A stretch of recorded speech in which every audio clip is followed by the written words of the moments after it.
As we think about the Pilgrims 400 years ago, there's sort of an interesting aspect. They could have stayed where they were and found themselves quite comfortable. Now, granted, life in the 17th century wasn't particularly easy, but it was getting, by and large, easier than the centuries before that. And there was a sort of a boomingness to the economy in the colonialism of England, and they could have found themselves fitting in and doing quite well for themselves, but something that they wanted more than being comfortable. Does that make sense? Like they said, no, we need to have the freedom to worship. It meant that much to them, that we are willing to go to a land where there is absolutely nothing for us. And as I mentioned last week, they were faced with great trials. A terrible winter. Almost half of them died. But also what we find throughout all of the pilgrims we've been looking at is God's wonderful provision. For that is who God is. Abraham said later tonight, Genesis 22, God is the provider. Jehovah Jireh, the God who provides, is how God provides for pilgrims as they faithfully according to his will. And I want to start this particular group of Mayflower pilgrims. They made it through the winter, almost a little more than half of them. But they still had no prospect of how they were going to live. How were they going to be able to actually feed themselves? They couldn't figure out for the life of them how to grow anything. But God showed up in two very powerful ways. And I shared this briefly before, and so maybe it will sound like a review, but I just want to show. The first is even before they get there, even before they land in New England, which they were never intending to land. Notice that. The Pilgrims were never intending to land at Plymouth. That wasn't their goal. When they did land there, what they found was odd. They found fields that were already set up, that trees that had already been cut down, ready for planting. In fact, they found piles of corn buried, in a sense of protected, buried. Why was this land already set up, but they couldn't find a single soul? The assumption was, okay, there's people here, but we just don't see them. Well, they're out right now. But the truth is that tribe, which inhabited directly where they landed, had actually been killed off a few years earlier by a terrible plague. Pilgrims were the first white people to settle in that area, but they weren't the first to explore it. A number of people had explored it before, and what they had found was a tribe of very hostile people towards white. And I don't sort of judge that tribe for being hostile towards the people who were coming in and sort of exploring, wondering who are these people and what are they trying to do. But the tribe was who are these people and what are they trying to do? Notorious for being quite barbarously murderous. Even by the other tribes around, was fearful of this particular tribe. But they died off by this mysterious plague years. And so as the pilgrims come to this land, they find it already prepared piles of corn already sort of buried in the earth. They took some because they were hungry, and they said, we're going to put it, we're going to make up for everything we take here. But there was nobody to make up for it too, because the tribe was all gone. Perhaps even more than that was after they survived that winter, a man showed up in their camp one day, and he spoke English. His name was Squanto. In 1605, Squanto had been taken by an English sailor. Against his will, he had been brought to England, where he was taught English. And after years, Squanto actually managed to make his way back to New England, and landing 6 months before the Pilgrims, only to find that his entire tribe was gone. He had lost everything. Everybody that he knew, that whole tribe, which was before the Pilgrims got there, was all gone. And Squanto had nobody. He made his way over to another nearby Indian tribe and was living with them, but living like a man without a home, without a purpose. Who am I anymore? I got ripped out of my homeland, and now all of a sudden I'm back to my people, but my people are all gone. And what he came across then, a small colony of peaceful English families who were hard-pressed to survive, and he taught them everything they needed to know: how to fish, how to hunt, how to build, and he even spoke their language. There's a funny story about the fact that he told them in order to plant corn, they were going to have to put fish there to fertilize it. They were devastated. They hadn't caught a single fish. And all of a sudden, he said, just wait a couple days, and you can pick them right out of the river. And that's what happened. Just a few days into the spring, and they were able to just harvest as many as they needed, and then to use them for fertilizer. And so he taught them all the tricks that they needed to live in this new world, and God provided.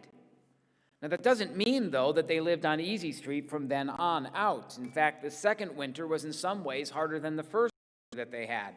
But through it all, God provides.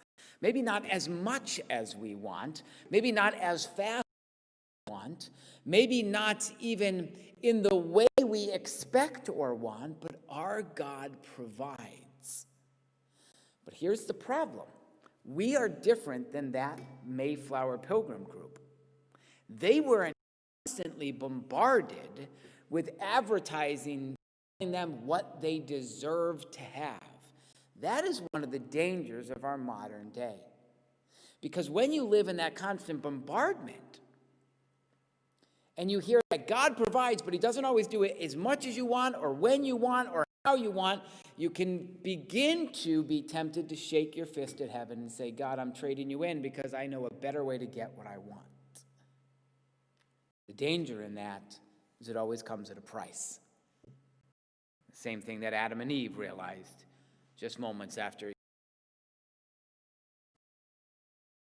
We find that God had provided for them.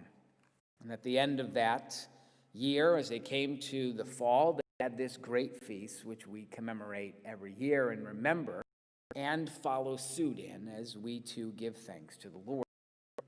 Why do we give thanks to the Lord? Because he provided. I just want you to think of 2020. And we're going to do this again. But just think of 2020. I'm going to give you just 15 seconds. How has God wonderfully provided for you this year?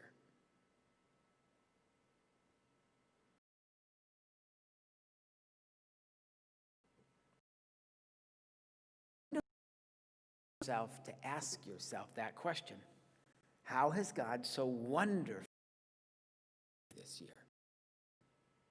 I know that some of you have gone through hard times, most, if not all. Some of you have gone through torturously difficult times. But how has God wonderfully provided? As we head into this Thanksgiving week, I want to encourage you to spend the time to ask yourself that question. Down. How has God so wonderfully provided? We've also looked throughout these weeks at other pilgrims, including in Genesis chapter 12, God makes these incredible promises to Abraham, not the least of which is, I'm going to make you into a great nation. The only problem, as we looked at last week, is Abraham struggled with the reality that he had no children. How was he going to be a great nation if he didn't even have a single descendant? But again and again and again, in chapter 13, 14, 15, 16, 17, God keeps in every chapter reminding Abraham of his promise. I'm going to make you a great nation. Abraham wrestles with this for 25 years. God doesn't always provide how much we want, and he definitely doesn't provide when we want. But at the age of 100, Abraham and Sarah had a son, Isaac. God provided.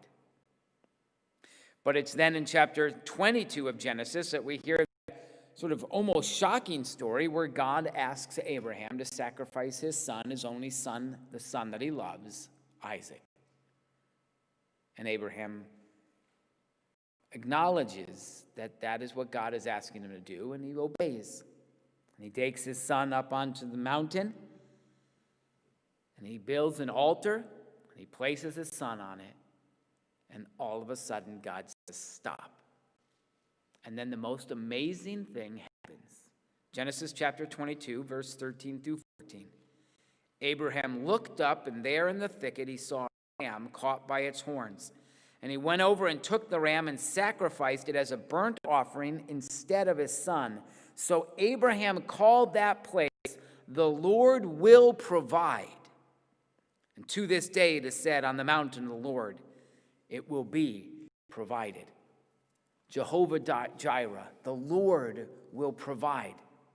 When you find yourself so close to the end, wondering, God, is it even possible? Are you going to show up? Where are you in all this? Hold on to that name that Abraham declared his and our God. The Lord will provide. It's amazing, too, that in such a future tense, on the mountain of the Lord, it will be provided. And about 2,000 years later, on that same mountain, Jesus Christ died on the cross, providing a way for us to be saved. God provides. He provides for us in our spiritual need, emotional need, our physical need. God provides. Walking through the desert, God provides.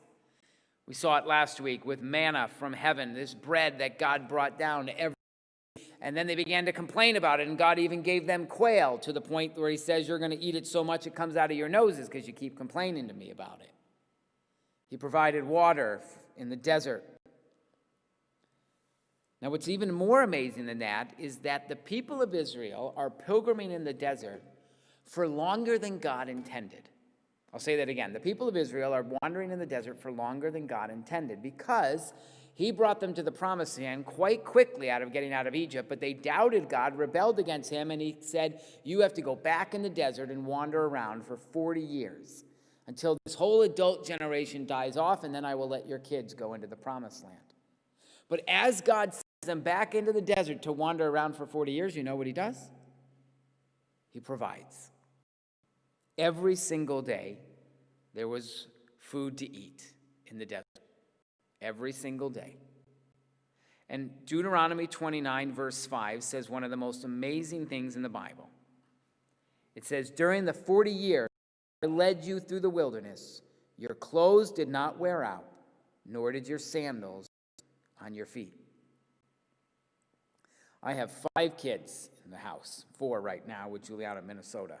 There are shoes everywhere, and they do not last very long. Get a new pair of sneakers, in a few weeks it seems like they are deteriorated, ripped, they're dirty, they stink, whatever.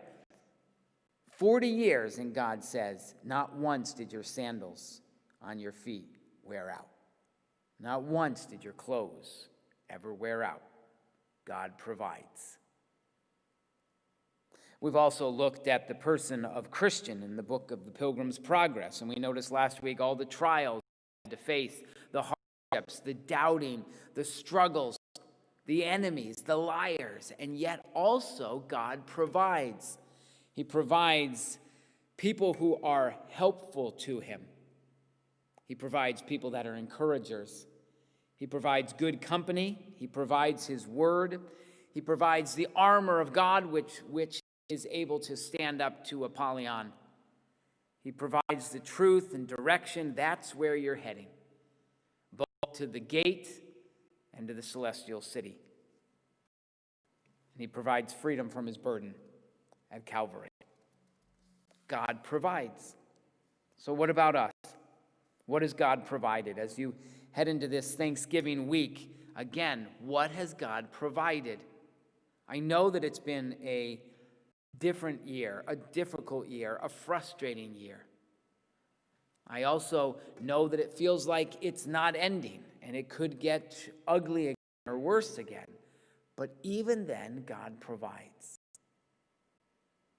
It's easy to think of what we don't have. In fact, in the bad winters of life, like the pilgrims of Plymouth had, it's easy to be consumed by disappointments and to be bitter. Or we can do what Governor Bradford led the rest of the pilgrims to do, to notice God's gracious hand, to see God Almighty as not only creator, but he is the sustainer, and he is the great provider. And then to say with the psalmist in Psalm 34, taste and see that the Lord is good. Blessed is the one who takes refuge in him. Fear the Lord, you his holy people, for those who fear him lack nothing.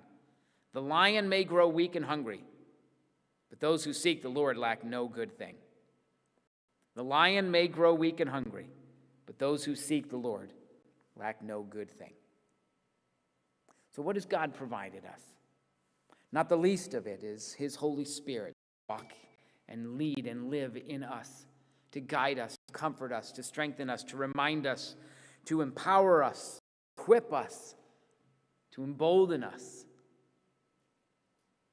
He also has given us his promises, just like Abraham, chapter 12, 13, chapter 14, chapter 15, chapter 16. We hold the promises of God as we walk this pilgrim road.